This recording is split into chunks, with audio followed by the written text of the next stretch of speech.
Məsələ ondadır ki, məndən soruşsanız ki, bu dünyada ən asan iş nədir? Ən asan iş. Mən deyərdim ki, miting deməli təyin etmək. Keçirmək yox, təyin etmək. Təyin etmək.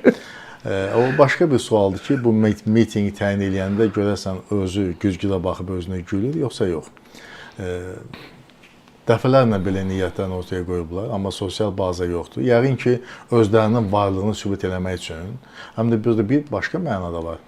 Axı bu insanlar idarə olunur xaricdən. Orada ermənilər və ermənipərəst dairələr onları idarə edirlər və burada əl-əli yuvar, əldə üzü yuvar prinsip işləyir. Yəni maliyyə dəstəyi verilir və tələblər qoyulur. Yəni heç kimə bu dünyada heç nə havayı deyil. Hər şeyin öz dəyəri, öz qiyməti var. Öz qiyməti var. Və bunu da sifariş verirlər, musiqini sifariş verirlər, pulunu ödəyirlər və sən nə vaxta qədər elə sosial şəbəkədə sən özünü bir bloger kimi aparacaqsan. Sən siyasi partiya rəhbərisən, müxalifət partiyasının bir müxalif partiyası olub bir güclü. Blogerlik də normal deyil axı. Elə blogerlər var ki, 1 milyon izləyicisi var. Yəni deyirlər ki, artıq sosial şəbəkədən, bu virtual dünyadan keç real dünyaya. Axı sənə biz virtual pul vermirik, sənə real pul veririk. Bunun da qarşılığında adekvat addım at. Adekvat addım da nədir? Yəni bir miting zat təşkil et, onun fonunu yarat. Fonun. Öz də bilir ki, o miting alınmayacaq. Çünki onun sosial bazası yoxdur. Və bu bir xülyadır. Məsələ ondadır ki, bu insanlar özləri öz tutduqları yolla özünü bədbəxt eləyiblər. Amma təkcə bədbəxtlik bunların özü ilə yekunlaşsaydı, bu bəlkə də dərdin yarısı idi. Müəyyən gəncləri aldadıb öz sıralarına cəlb ediblər. O gənclərin də gələcəyə perspektivi olmur. Əli Kərim bugün qocalır, yanındakı gənclər də qocalır və hakimiyyətlə bağlı arzular da, xülyalarda, yuxularda qalır. Real siyasət bu deyil. Nə qədər gənci bədbəxt eləyib, nə qədər adamı cinayətə sövq eləyib, həbs elətdirib. Bunlar hamısını Əli Kərim nə eləyib? Mən sizə bir şey də deyim, artıq gənclər o gənclər deyil və məndə olan məlumat, mən dəqiq məlumatlar sizə söyləyirəm ki, xeyli gənclər də o sıraları tərk edib. Əks halda onların bir kiçik də olsa bir mitingi başlardı. O gənclər görüblər ki, Əli Kərimin gücü yoxdur, Əli Kərimin potensialı yoxdur. Və həm də əsas dəstək ki, gəlirdi onlara müəyyən xaricdən və s. Və indi həmin o xarici dairələrin də yəqin ki, daha qlobal, daha böyük planları var və daha çox xərcləri var. Pul vermirlər deyəsən. Deyəsən indi yəqin yazın gəlişi ilə azmaz onlara bir vəsait vermək niyyətləri ortaya çıxır və bunun qarşılığında da miting istəyiblər. Mitingə Azərbaycan dövlətinin sərbəst toplaşma haqqında qanunu var. Parlamentdə o təsdiqlənib.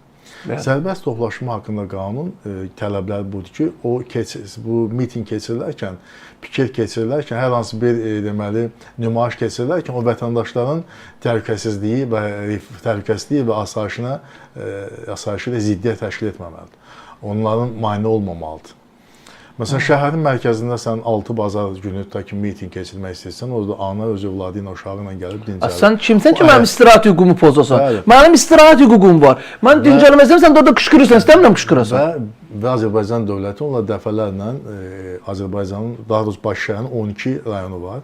Və onların içərisində ərazisi ən böyükü Qaradağ rayonudur. Qaradağ rayonu Bakı şəhərinin 12 rayonu içərisində 51%-ə malikdir. Təsəvvür edin, 11 rayonun 49% ərazisi var. Təkcə Qaradağın 51%.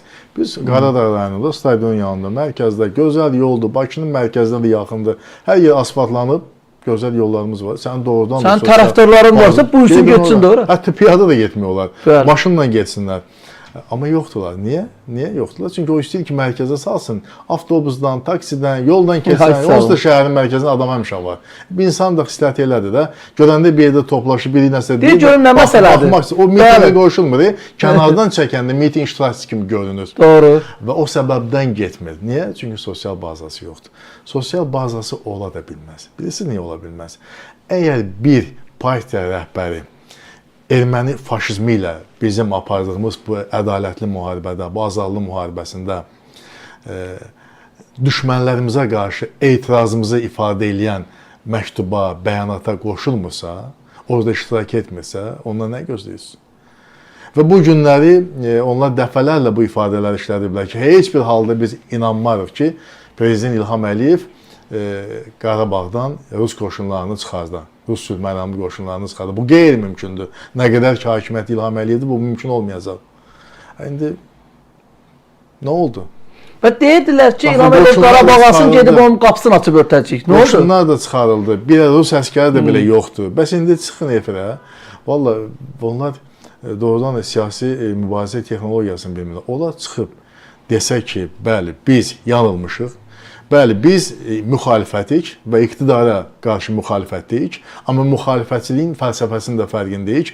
Söhbət dövlətdən gedəndə, dövlətçilikdən gedəndə, ərazi bütövlüyündən gedəndə, suverenlikdən gedəndə, onun bərpasına gedəndə biz müxalifət deyilik. Və Azərbaycan prezidentinə qarşı biz müxalifətdəyik, amma eyni zamanda özümüzdə güc, təpər tapıb deyirik ki, bəli, siz torpaqlarımızı işğaldan azad edə bildiniz. Bəli, siz Qarabağda Rus əskərinin, bir Rus əskəri belə daha qalmayıb. Bütün ərazilərimizdə bizim bayraqlarımız dalğalanır. Bəli, bu münasibətlə sizi təbrik edirik. İnan bunu desələr, o olmayan sosial bazada bəzi cücəhətlər bəlkəm oldu. Amma onu da bacarmırlar. Və mənim yadımdadır 1997-ci ildə hər dəfə mühafizəkarlar Böyük Britaniyada qalib gəlirdi. Və 97-ci ildə Tony Blair başda olmalı laboristlər bir institut formalaşdırdılar ki, institutun da mahiyyəti nə idi? Seçkilərdə qalib gəlmək üçün biz nə etməliyik? Biz niyə həmişə məğlub oluruq? Doğrudan da bunu elmi üsul, elmi təhlil, elmi yanaşma ortaya qoyub sonraki mərhələdə onlar seçkilərdə qalib gəlmişlər.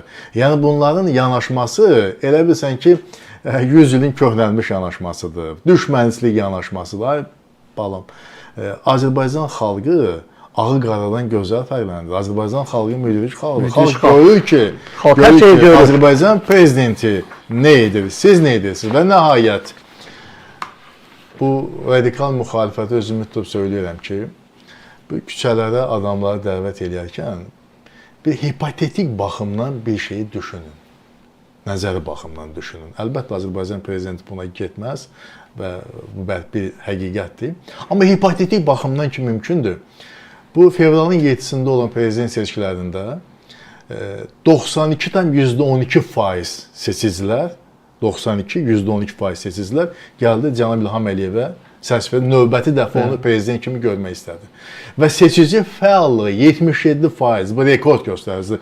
Dünyanın heç bir nöqtəsində belə seçici fəallığını görə bilməzsiniz. Yəni, bu vəfa borcu idi ki, Azərbaycan xalqı öz prezidentinə bunu ifadə elər ki, bir müzəffər prezident kimi. Düzdür? İndi gəlin nəzəri baxımına. Azərbaycan prezidenti o 92,12% səs verənlərə, seçkilərdə o 77% iştirak edən seçicilərə dedi ki, gəlin Bakının mərkəzində hakimiyyətə, iqtidara dəstək aksiyasında iştirak edin. Yüz minlər və milyonlar seçilən sayı, bu 5 milyondan çox idi. Milyonlar Azərbaycan paytaxtında bunu bir düşünürsünüz. Heç mərkəzə yox, Cənab Prezident desin ki, gəlin Qaradağda hakimiyyətə dəstək mitingi keçirəcəyik. Sizi inandırım, oraya 100 minlərdən, milyonlardan adam gedər. Hələ siz regionlardan gələnləri deyirsiniz. Mən bütün ölkə üzrə deyirsiniz. Ölkə üzrə bu reallıq var, düzdür? Bəli. Mən nəzəri baxımdan bunu dedim. Yəni, bunların bir ağlı kəssin ki, olmayan ağılları bir kəssin ki, yəni, siz bir ittiham eləyəndə baxın kimi ittiham edirsiniz. Bugün Azərbaycan prezidenti dünyada çox ciddi qlobal lider kəsrin olduğu bir reallıqda böyük söz sahibidir. Bugünkü reallıqda dövlətin böyüklüyü daha ərazi ilə ölçülmür, daha təbii sərvətlərlə ölçülmür. Əsas ölçü vahidlərindən biri məhz dövlətin rəhbəri kimdir? Əgər rəhbər yerində olmasa, ən böyük dövləti faciəyə aparıb çıxara bilər. Həmin dövlət parçalanır, hissə-hissəyə. Mən ad çəkmək istəmirəm bugünkü beynəlxalq vəziyyətdə. Müharibə gedən ölkələrə bir baxaq. Bunu əmin olarsınız. Başqa işlər lazım deyil. Azərbaycan prezidenti bu dövləti, bu dövlətçiliyi nə qədər bəlalardan hifz eləyib və öz adını tarixə yazıb. Bu gündən tam səmimiyyətini İlham Əliyev bugün tarix şəxsiyyəti. Bu aksiyondur, bunu xalqımız gözəl bilir.